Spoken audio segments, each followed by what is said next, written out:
Hello guys! Hello, Leo! Welcome dito sa aking channel, Kapalaran 888 Leo. Alamin natin kung anong messages, vibration, gabay, energy para sa lahat ng Leo. This is general reading. Wow! Ship number 10, 10 of spade, number 3, 26-8, book, 10 of diamonds. Wow! Leo! There's some magic. Okay? Congratulations sa inyo, Leo, kasi you're waiting waiting, parang ganon. So, ang tagal mo nang naghihintay. It's either 3 months, it's either 8 months, 6 months, 1 year, 3 years ka nang naghihintay. Parang sinasabi ng barahan na stagnant ka na eh. Diba? Dito sinasabi ng barahan na paparating na, Leo. Darating na yung opportunity, magic, possibilities, unexpected or expected na to, na matagal mo nang hinihintay. So, congratulations sa inyo. It's either promotion, a new job, launching a business, a travel, a relocation, a movement, promotion, salary increase, or anything na matagal mo nang hinihintay. Or maybe job offer.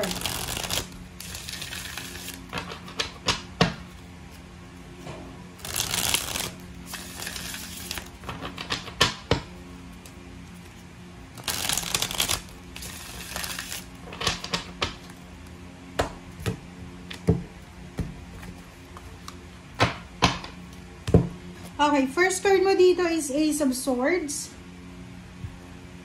Oh, sorry.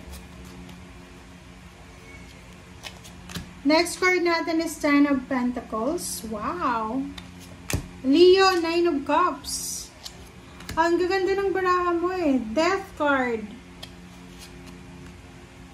And Queen of Wands. Sa ilalim mo dito, this is Page of Cups. May mga Leo dito na possible na nasaktan ka ba? Yung parang you suffered betrayal, parang gano'n. Or you suffered from, chismis ba or anything? Kasi, Page of Cups, maybe there's an incoming message or there's incoming information, communication na posibleng pwedeng hihingi sa'yo ng tawad or hihingi sa'yo ng tulong or posibleng hihingi sa'yo ng information. Okay?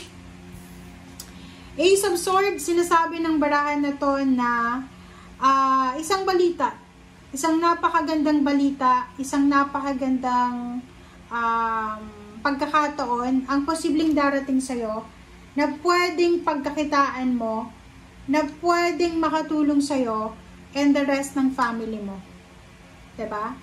Sinasabi din ng barahan na to na isang napakagandang balita ang darating sa'yo about money, finances, or lump sum of money. So, there's incoming huge amount of money or there's an incoming new beginning siya. Yung parang halimbawa, bagong trabaho, bagong negosyo, or promotion, yung parang gano'n. So, ihanda mo yung sarili mo kasi eto yung magiging rason kung bakit magiging masaya ka and lahat ng kapamilya mo. So, there's a success, there's a sudden, immediate success na darating sa'yo na pwedeng magdala sa'yo ng financial and emotional satisfaction na sobra-sobra kang magiging masaya, magiging thankful ka dahil natapos na eh. Tapos na yung paghihintay mo.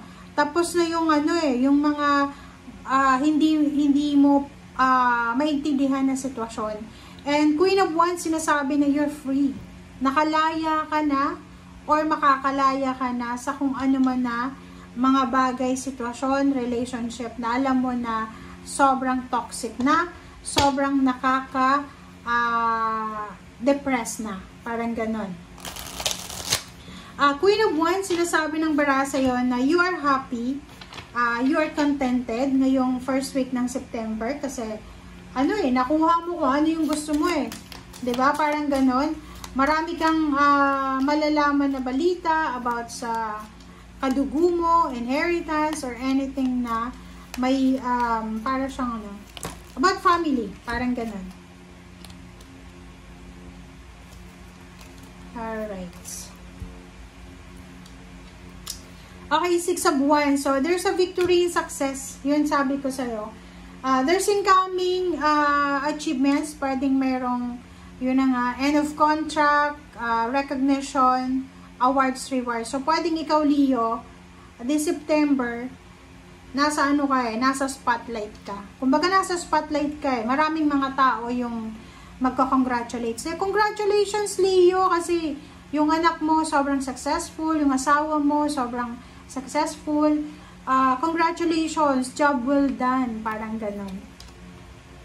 And 8 of Swords, sinasabi ng baraha dito, maraming magko-congratulate sa'yo kasi mahanap mo yung parang rason kung bakit kailangan mong maging malaya.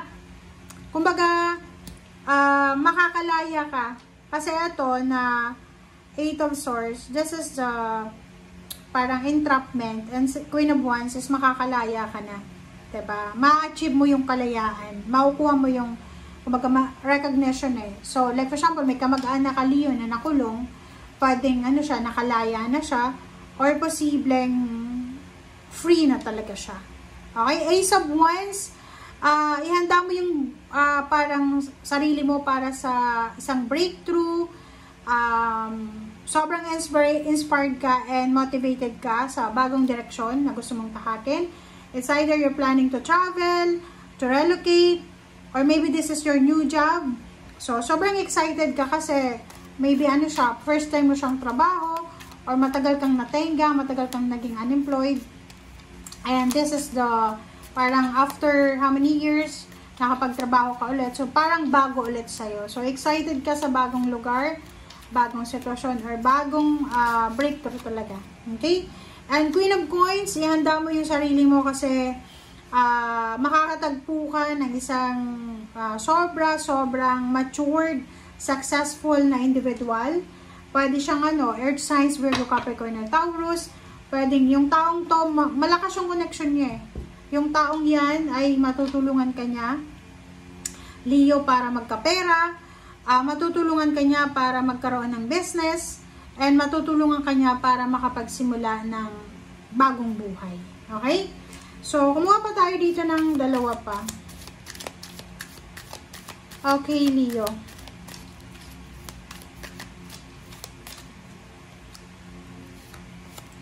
Okay, 4 of Cups. Sinasabi ng baraha sa'yo na kailangan mo daw na pag-isipang mabuti ang mga bagay-bagay. Huwag kang masyadong magdedesisyon agad-agad.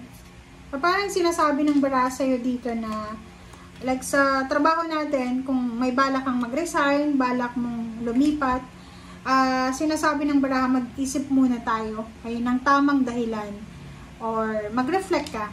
Okay? King of Wands, sinasabi ng baraha sa iyo na sobra kang magiging busy, sobra kang magiging hardworking sa linggong ito.